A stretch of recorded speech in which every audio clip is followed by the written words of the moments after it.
ने पूरे इस गांव को इतना ऊंचा कर दिया बेटा, पूरा बिहार में आपका चर्चा है। और आज से तुम मेरी बेटी हो, तुमको जो बनना होगा तुम मेरे साथ। मैं पलक कुमारी बिहार विद्यालय परीक्षा समिति द्वारा आयोजित मैट्रिक की परीक्षा में पूरे संपूर्ण बिहार में मैंने तृतीय स्थान प्राप्त किया है 486 नंबर के साथ। आभारी हूँ कि हमारे गांव के खेसारी लाल यादव जो भोजपुरी के सुपरस्टार है, उन्होंने बहुमूल्य समय हमारे लिए दिया। उन्होंने उपहार स्वरूप हमें लैपटॉप दिया है जिससे ताकि मैं आगे की पढ़ाई अपनी जारी रख सकूं। मैं भविष्य में IAS बनना चाहती हूँ।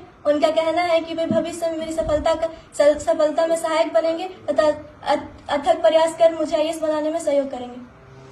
चलिए देखते हैं याद है आपके बड़े भैया खेसारी लाल ने पकड़िए चला लिया।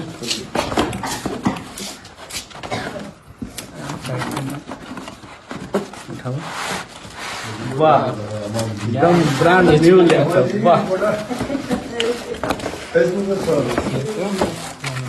इससे तुम्हारा पढ़ाई आसान हो जाएगा, आगे चल के ऑनलाइन भी पढ़ सकते हो।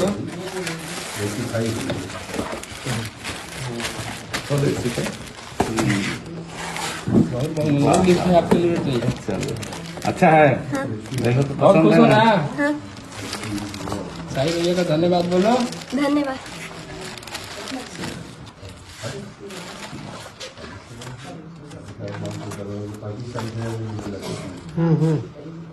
चलो इसको रख लो और इससे पढ़ाई करो और आगे की पढ़ाई खूब अच्छा से करो ताकि इससे भी ज्यादा आगे नाम रोशन करो, ताकि धरनी गाँव और रसूलपुर पंचायत का नाम ऐसे ही खूब रोशन हो और जिला का भी नाम रोशन हो पूरे बिहार में। बहुत अच्छा लगा।